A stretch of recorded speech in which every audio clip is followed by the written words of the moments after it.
Assalamualaikum warahmatullahi wabarakatuh. Perkenalkan, nama saya Anis Fitria Rohman, NIM T2018-1095. Program Studi Pendidikan Agama Islam dengan mata kuliah Ilmu Kalam. Di sini saya akan menjelaskan tentang periode kontemporer dari para pemikir Islam masa kini. Hasan Hanafi. Sebelumnya, saya akan menjelaskan bagaimana latar belakang kehidupan dari Hasan Hanafi. Hasan Hanafi merupakan intelektual Islam kontemporer yang sangat punya pengaruh besar dalam diskursus teologi Islam. Hasan Hanafi adalah pemikir Arab dalam bidang teologi. Sebelum menulis buku teologi antroposentris, beliau juga pernah menulis buku tentang teologi dengan judul Teologi Islam. Buku pertama ini beliau masih mengartikan teologi sebagaimana pemikir Islam melakukan, yaitu teologi teosentris. Namun pada buku teologi yang kedua ini, beliau justru bertolak belakang 180 derajat.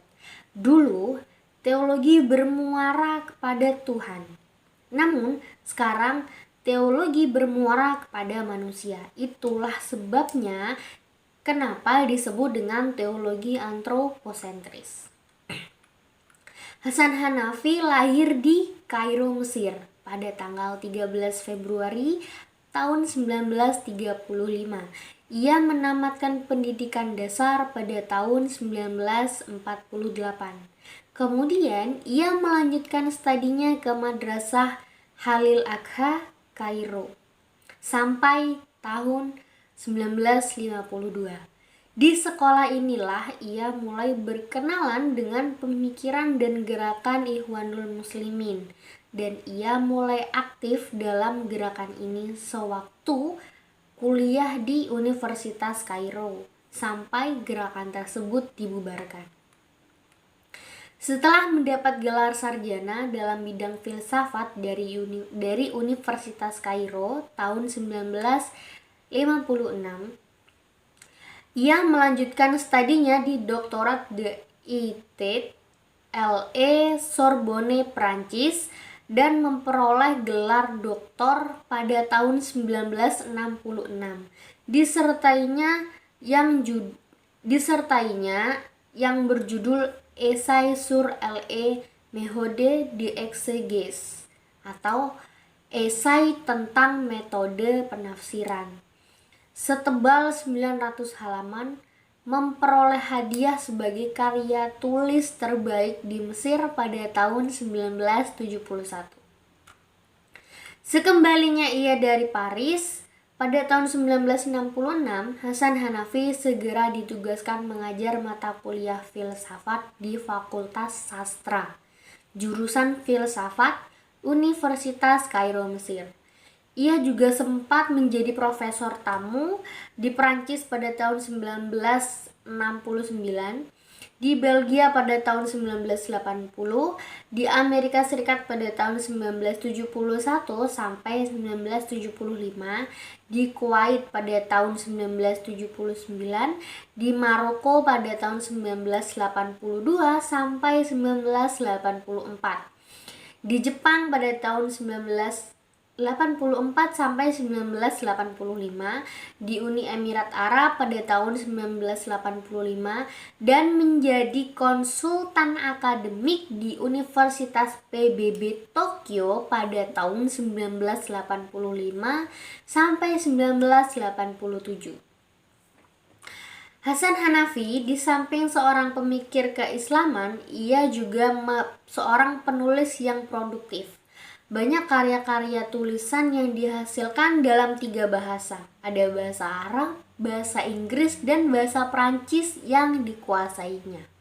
Di antara karya-karyanya adalah Kadayah Mu'asiroh pada tahun 1976 sampai 1977. Religious Dialogue and Revolution, Essay on Judaism, Christianity and Islam pada tahun 1977, al-Din wa al-Thawrah pada tahun 1952 sampai 1981, Dirasat Islamiyah pada tahun 1981, dan Dirasat Filsafiyah pada tahun 1988, Min al-Aqidah ila al-Thawrah Muhawalah lil I'adah Bina Ilmi Usul al-Din pada tahun 1988, Muqaddimah fi Ilmi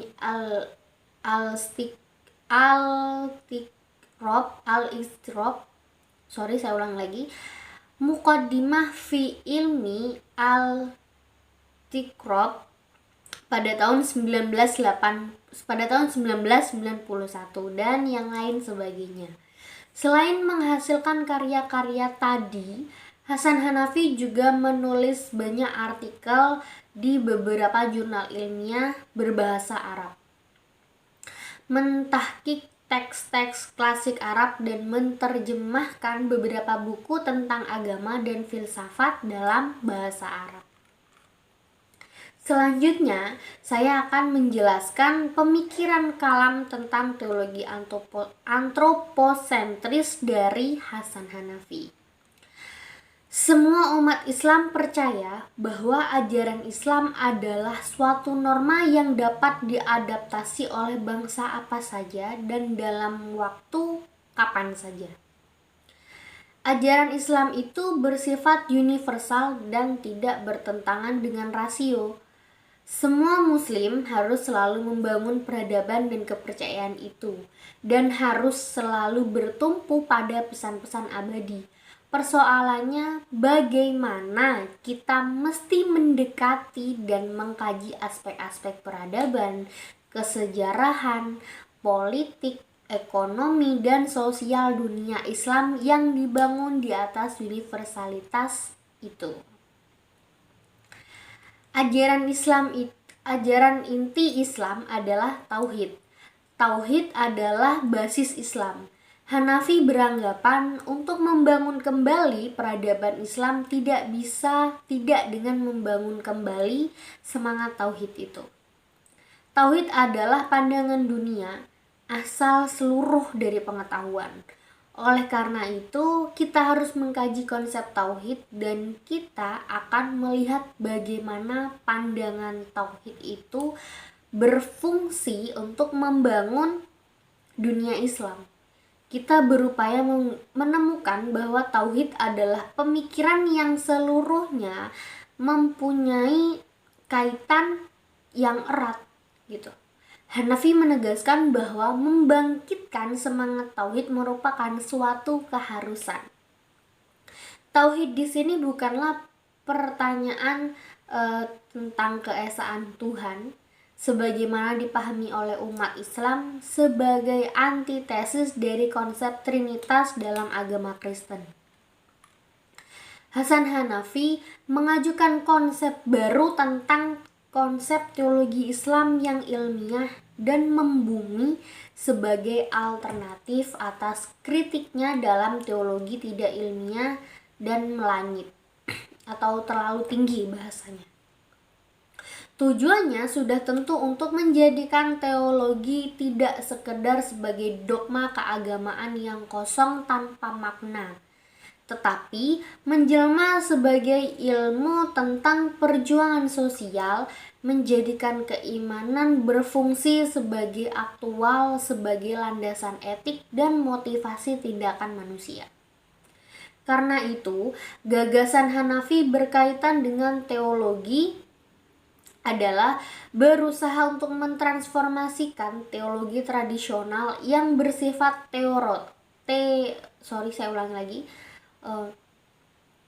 mentransformasikan teologi tradisional yang bersifat teosentris menuju antroposentris, dari Tuhan di langit kepada manusia di bumi, dari tekstual ke kontekstual, dan dari teori kepada tindakan, dari takdir terkungkung kepada takdir kebebasan. Pemikiran ini setidaknya didasari oleh dua alasan. Yang pertama, kebutuhan adanya sebuah ideologi dan ideologi global. Yang kedua, perlunya bangunan teologi yang bukan hanya bersifat teoritik, namun juga praktis yang bisa melahirkan gerakan dalam sejarah. Hanafi menawarkan Hanafi menawarkan dua teori yang ia gunakan untuk mengatasi kekurangan teologi klasik yang bersifat teosentris. Pertama, analisa bahasa. Bahasa dan istilah-istilah dalam teologi klasik adalah warisan umat Islam terdahulu yang seolah-olah menjadi doktrin yang khas, yang sudah paten dan tidak bisa diganggu-gugat. Menurut Hanafi, istilah-istilah dalam teologi sebenarnya tidak hanya mengarah kepada transenden dan gaib, tetapi juga mengungkap tentang sifat-sifat dan metode keilmuan yang empirik, rasional seperti iman, amal, dan imamah, atau historis seperti nubuah, dan juga yang metafisis seperti Tuhan dan akhirat. Yang kedua, analisa realitas sosial. Analisis ini juga diperlukan untuk mengetahui latar belakang historis sosiologis munculnya teologi di masa lalu dan bagaimana pengaruhnya bagi kehidupan masyarakat atau penganutnya. Selanjutnya, analisa realitas sosial digunakan untuk menentukan arah dan orientasi teologi kontemporer. Untuk melandingkan dua tawaran tersebut, Hanafi menggunakan 3 metode berpikir: dialektika, fenomenologi, dan hermeneutik. Dialektika adalah metode pemikiran yang didasarkan pada asumsi bahwa proses perkembangan sejarah terjadi lewat konfrontasi dialektis saat tesis melahirkan antitesis dan selanjutnya melahirkan sintetis. Fenomenologi merupakan gagasan Husserl pada tahun 1859 sampai 1938 yang merupakan metode berpikir untuk mencari hakikat fenomena dapat dicapai melalui 3 tahap reduksi. Pertama, reduksi fenomenologis, yaitu suatu objek dipandang apa adanya tanpa ada prasangka.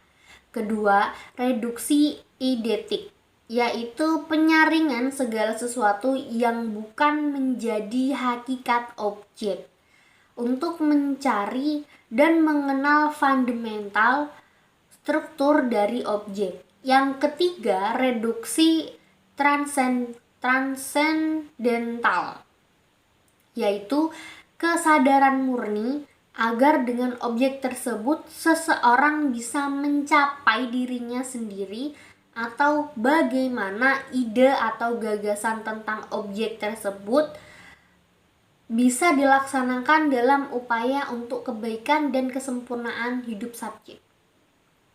Hanafi menggunakan fenomenologi untuk menganalisis, memahami, dan memetakan realitas-realitas sosial, politik, ekonomi, realitas dunia Islam, dan realitas tantangan Barat yang di atasnya dibangun sebuah revolusi.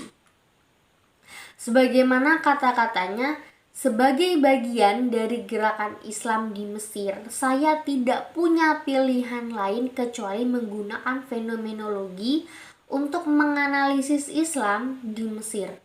Dengan metode ini, Hanafi ingin realitas Islam berbicara sendiri mengenai kondisi mereka. Islam adalah Islam yang harus dilihat dari kacamata Islam, bukan dari kacamata Barat.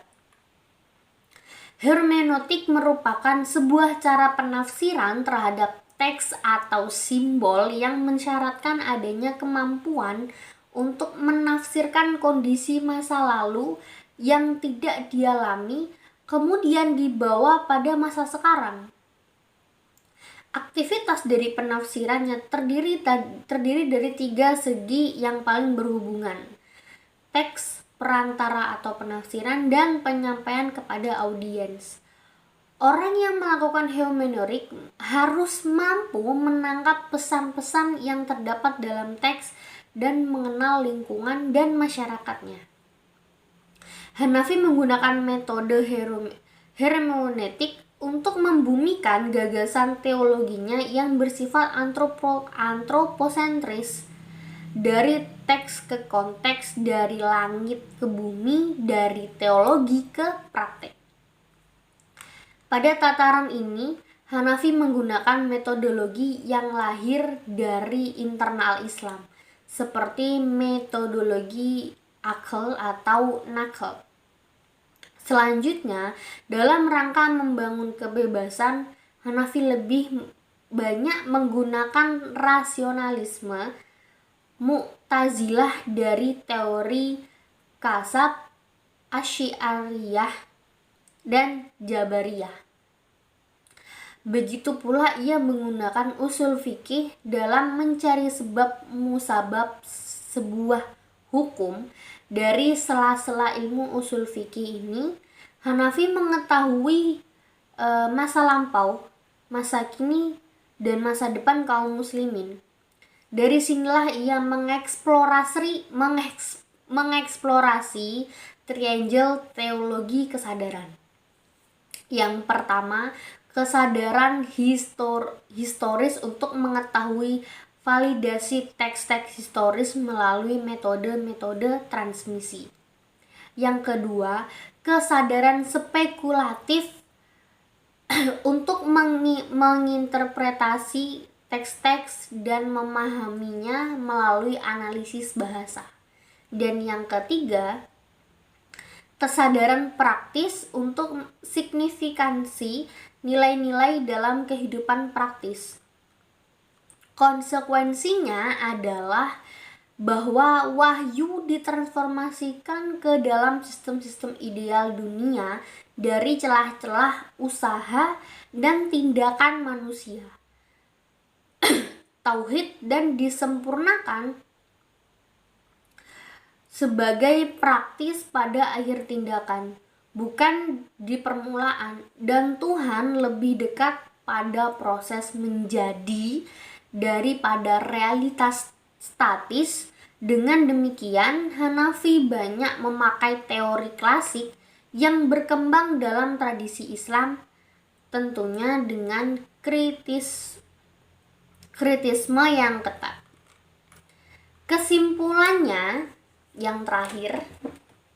Kesimpulan, teologi yang selama ini dipahami oleh umat Islam menurut Hanafi tidak membawa perubahan atau semangat kemajuan di kalangan umat Islam.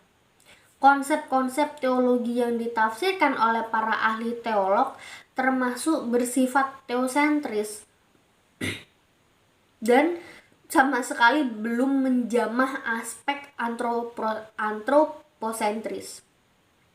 Padahal manusia membutuhkan konsep-konsep teologi yang bersifat antroposentris yang bisa diaktualisasikan dalam kehidupan empirik.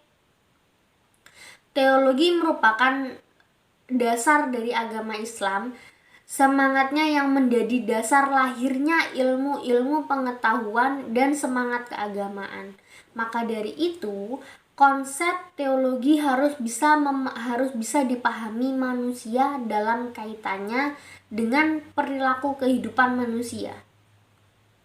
Karena teologi yang teosentris dan melangit akan tidak mempunyai arti apa-apa atau kosong bagi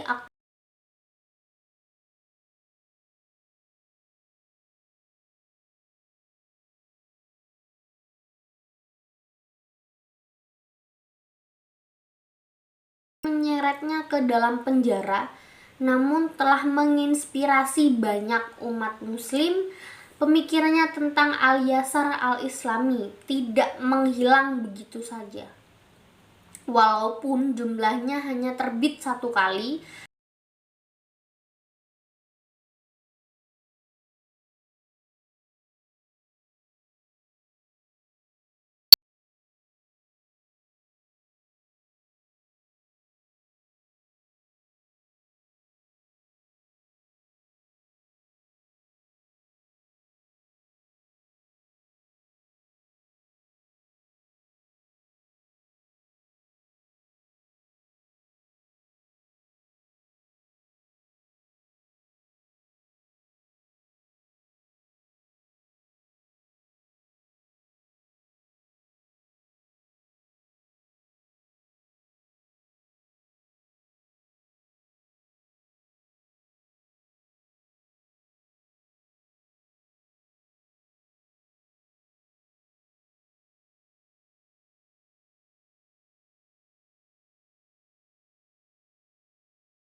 dilakukan oleh Hanafi dengan cara mengubah term